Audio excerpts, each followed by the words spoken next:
นี่เลยหาเลยนะว่าตอนนี้ยัยแห่คุระตัวยอตีน่ะว่าตัวยอตีดอดูเลยว่าคู่ตัวยอเราเบื่อไง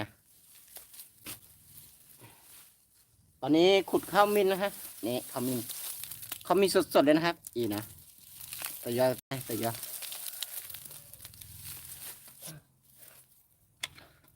ดอดูนะครับดอดูอะไรเนาะผู้พูดว่าพูดเนาะมือพัดที่กว่าเด็วันเลยนี่เลยหาเลยนะใครมือหาเลยนี่นะมือหาบาเลยตื่นไหนยิบได้ลุยไหนยิบเนาะเดี๋ยวผู้พูดว่าพูดอีนี่นะตัวยอเนาะตัวยอใครคู่เล็กจ้าที่คนเห็นเนาะอันนี้เขามินิขุดใกล้บ้านครับตอนนี้จะพูด2 ภาษานะครับภาษาไทยกับภาษาปักย่อนะครับอีกแต่กระเตด้าคีกระเตคีข้าเนาะเว้ยปัญญอตัดแต่ราคาแหล่อยู่ตัดแต่ราคาเนาะอีตัวยอเลยตัวยอตีในพาซื้อนี่นะตาดูมีพาซื้อเนาะพาซื้อตอนนี้ขุดข้าวมินต่อนะครับขุดข้าวมินต่อเมื่อกี้ขุดแล้วสักพักเนี่ยก็เหงื่อออกเลยนะนี่ขุดใกล้ๆนี่นะครับอีขุดตัวยอดเหรออีขุดตัวยอดเลยแต่ถ้าใครมาละปอตูเนาะว่ามาละบอกก็ชูมาเนี่ยบ้านเนาะผู้บ่พอ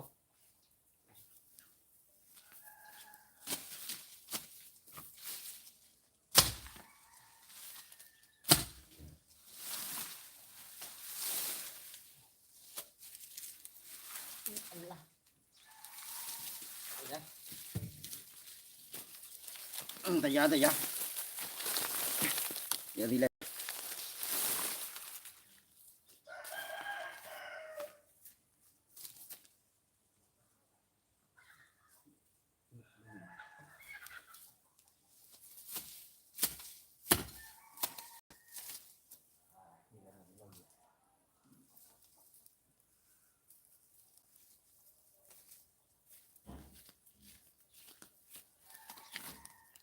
ลย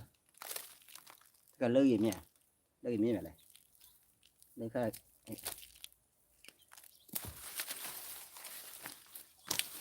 ผู้พบว่าพวกน่ะใครกันเลยหาเลยพวกราคาเคลียร์บ้านเนาะตอนนี้จะไปเที่ยวตอนป่านะครับไปเที่ยวที่ป่าไม่มีเวลาไปนะฮะต้องทำงานแล้วก็ต้องขุดมันนะฮะตอนนี้มันคือตัดต้นอย่างเดียวนะครับจะไม่ได้ขุดเพราะเราไม่มีราคานะฮะอันนี้ข้าวมินนะฮะข้าวมินเนี่ยขุดเสร็จแล้วไว้ใช้กินเนี่ยนะฮะอีน่ะตัวยอที่น่ะตัวยอที่ข้าจะสู้หลอกจะคู่เหมือนกับจะเหมาเนาะจะเหมาแล้วแต่บ้าปมมอลก็เคยกับเสือยังไงเนาะ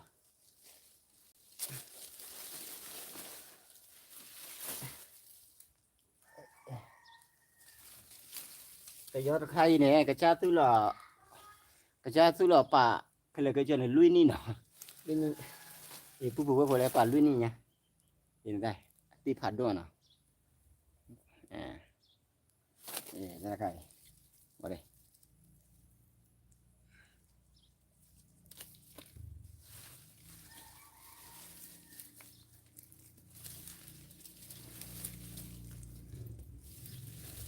เขาเป็นนี้ปลูกไว้4 ปีนะครับ4 ปีค่อยขุดรอบหนึ่งเพราะเวลาปลูกไว้เยอะปลูกไว้เก็บไว้นานๆนี่คือมันจะมีหัวเยอะนะครับมันจะมีหัวเยอะ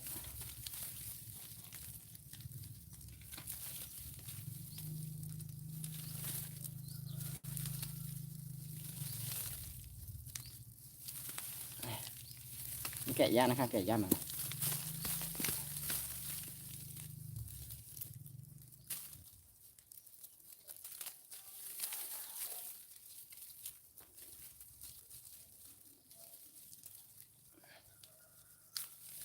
นี่ค่ะเขามีนะฮะเขาเป็นอีตัวยอดที่เนาะผู้ผัวผลเนาะพ่อแม่พี่น้องทางนี้เขามีเมื่อเช้าไม่ใช่เมื่อเช้าตอนกลางวันนี้ ประมาณ1 กว่าๆนะครับฝนตกลงมาแต่ไม่รู้ว่ามันเป็นฤดูฝนหรือว่าฤดูหนาวยังไม่รู้นะครับแต่ฝนตกลงมาแล้วอีน่ะพูดว่าพูดน่ะว่าแก มูบาละตะไหนตะคอน่ะตะไหนตะคอบาเลคีไหนเป็นคีไหนบาเลคีไหนน่ะตามุคุจูน่ะพูดว่ามุคุจูดีเว้ยตะคีคาตะจูคาแต่เดียร์บาละบาลีน่ะพูดว่าอีตัวยอเล็กยี่มาน่ะตัวยอค่าเอกจ้าบอกที่เดมือพาร์ตี้โอเล็กก็เคลิมมอลตัวยอน่ะก็จ้ามาจะไปละลายสายเจน่ะถ้าเราทำนี่ดูแลสารหน่อยนะครับเวลาเราไปซื้อมันก็คือเราไม่เห็นนะฮะก็ดียันครับเลยเราไม่เห็นในตาตัวเองนะฮะ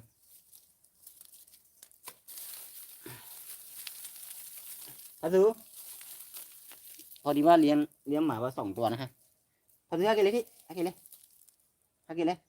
โอเคแพนด้าโอเคแพนด้ามาแล้วอีมีแพนด้าอะไรเลยพาซูนี่พาซูแพนด้าฮักกินเลยน่ะ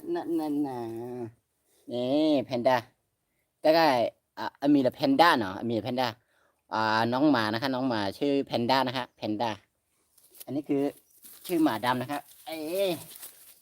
นี่หมาดำนี่หมาดำนะฮะพาซูเนาะพาซูถ้าภาษาไทยคือ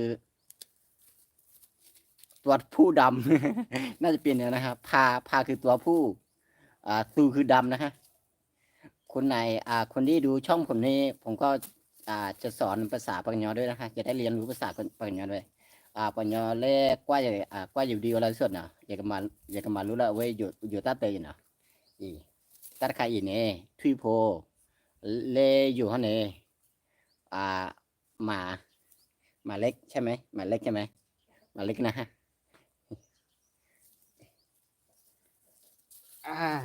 ไปเดี๋ยวหาไปเที่ยวได้ละแนะนำตัวเสร็จแล้วก่อนนี้มีอยู่ที่หันลูกกว่านี้เลยใช่เอาเลยที่ตั้มมาวุ้นมีบ้านเหรอผู้พูดเนาะตั้มมาวุ้นมีป่ะมาใจเนาะคู่ตัวยอบ้านที่ขึ้นเนาะบ้านที่เขาไม่จอที่เขาจอวีเนี่ยเอาไว้ก็ต้อเรามีมาจะก็ลือเคมาเรียนเส้นเนาะเกี่ยวกับมูเนาะเกี่ยวกับมูตอนนี้คือเขามินขุดเสร็จแล้วล้างให้สะอาดล้างเสร็จแล้วคือล้างเสร็จแล้วคือเราก็จะตากแดดนะครับตากเสร็จแล้วเราจะปั่นนะครับปั่นเขามินนี่เขามีธรรมชาติเลยนะฮะถ้าเราทำกินด้วยตัวเองคือมันจะดีกว่านะฮะตอนนี้ทำงานตอนนี้ผมทำนี่มีแฟนช่วยแล้วก็ลูกชาย2 คนกลับไปอาบน้ำนะฮะแล้วก็น้องหมา2 ตัว น้องหมา2 ตัวนี้คือมาให้กำลังใจนะฮะเอาไว้ตาคีดือเอาไว้ที่ดือตาคีระบาดนะดีต่อตาเอ็ดคนเนาะแล้วมาที่แล้วอย่างนี้ฮะแพนด้าจ่าหยาพอที่ได้ตาผมเนี่ยผู้โพเมื่อปาร์ตี้พีพือกูอะไรเนาะที่จะตาผมมือกดไลค์เนาะกดแชร์กด subscribe เนาะ subscribe วิจารจืดเนาะวิจารจืดกด subscribe เจอเนาะมาบ้างเนาะผู้เนาะว่าอย่ามาอยู่ที่นี่มาอยู่ที่พายีดินะทบาลิตนี่เล่นนะผู้มาใจมาเดตมาลูกแกเดตอทอลเดตหาลูกแกได้พวกลายเย็นนะตับเดือพัดโดผู้เล่ฮิดูฮิบากว่าเจอถ้ามึงตับเดือพัดโดนะคือพ่อแม่พี่น้องที่รับชมวิดีโอผมแล้วก็ติดตาม YouTube ผมขอบคุณมากนะครับขอบคุณที่ติดตามแล้วก็รับชมนะฮะพ่อแม่พี่น้องเพื่อนปู่ย่าตายายพี่น้องน้านะฮะที่ติดตามช่องผมแล้วก็ช่วยกดไลค์กดแชร์กดติดตามด้วยนะครับตอนนี้ผมก็ไม่มีอะไรครับไม่มีอะไรคือจะไลฟ์สดนะครับนี้เขามีนะฮะพอดีก็ตอนนี้ไปขุดมันคือจะไลฟ์สดนะครับพอดีว่าคือ Wi-Fi สัญญาณ Wi-Fi ไปไม่ถึงครับไปไม่ถึงปุ๊บมันก็ไม่ไกลจากบ้านเท่าไหร่ประมาณ50 เมตรนะ50 เมตรนะฮะ50 เมตรคือมันก็ไลฟ์สดไม่ได้นะฮะไลฟ์สดไม่ได้ไลฟ์สดไม่ถึงนะฮะสัญญาณไม่ค่อยดีนะถ้าใช้ซิมเน็ตไม่แรงนะฮะนี่นะผู้เนาะว่า ตั้มมาได้ใครเมื่อมาน่ะแต่กระชาตั้มมายังเมื่อมาแต่ยอตีได้ใครดีกีมุมนั่นน่ะเลยมาบาเล่กิโลกิโลคนน่ะเลยก็จะเลยกิโลที่ชีรินเนี่ยน่ะกีเบลวินะกิโลชีรินน่ะผู้น่ะ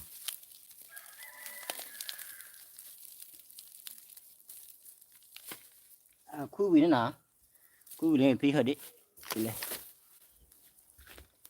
ที่เลย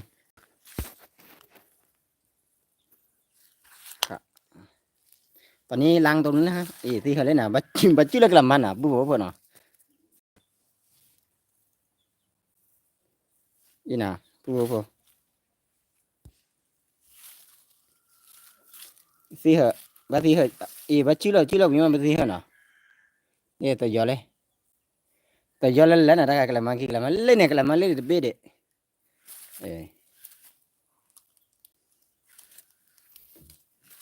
ตะกาคู่จะสอนน่ะคู่จะสอนละตะกาคู่จะสอนแค่เล่นน่ะผู้ฮิดีกว่านี่เลยฮิดีกว่าตัวยอเลยตัวยอที่เหรอมีมาฮิดีกว่าเลยตอนนี้อันที่ล้างเสร็จแล้วจะให้ดูนะครับพ่อแม่พี่น้องนะฮะจะให้ชมนะฮะ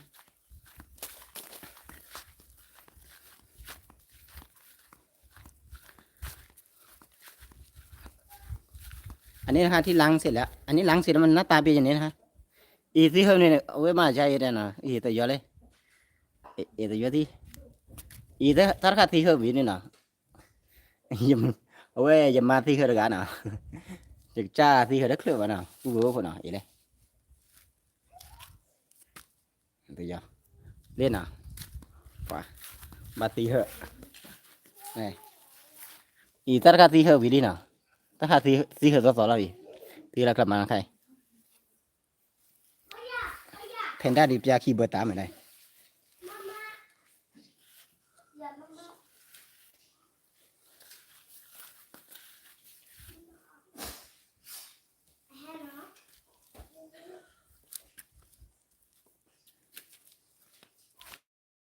ผู้น่ะ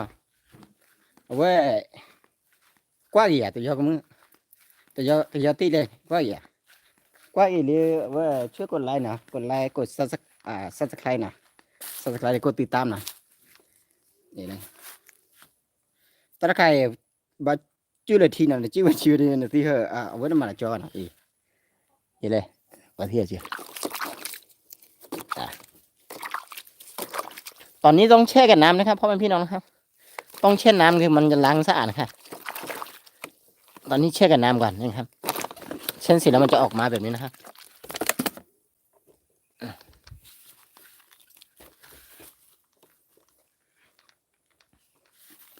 แป๊บนึงนะฮะ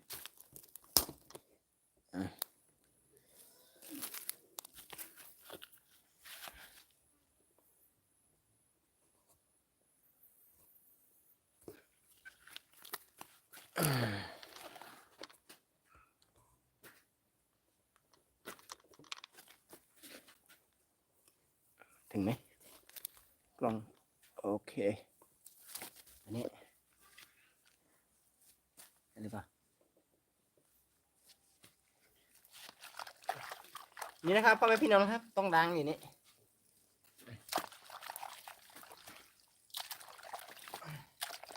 ต้องล้าง2-3 รอบนะครับอันนี้คือเห็นไหมนะครับเวลาล้างเสร็จแล้วมันเป็นอย่างนี้นะดูแล้วน่ากินไหมครับ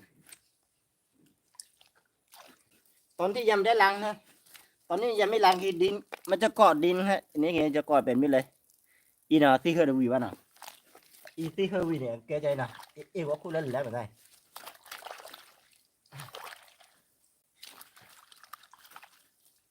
มันว่ามากระมัดเบ้มา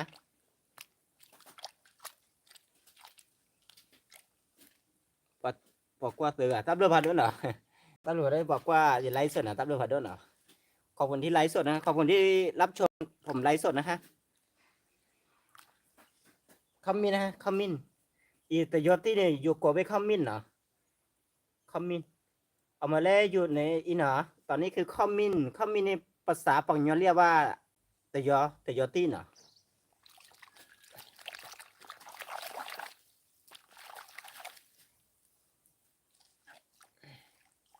แต่นี่คือ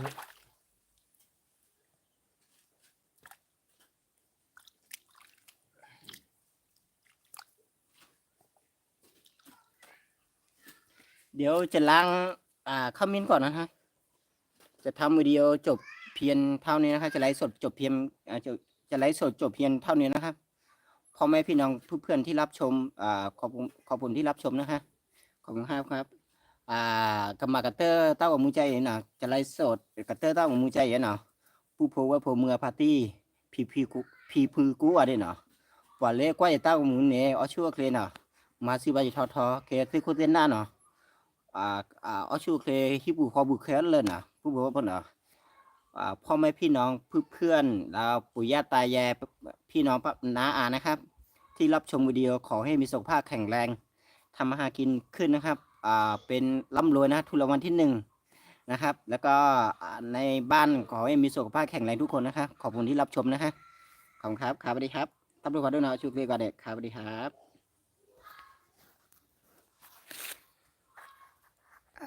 มากันเตอร์เหรอ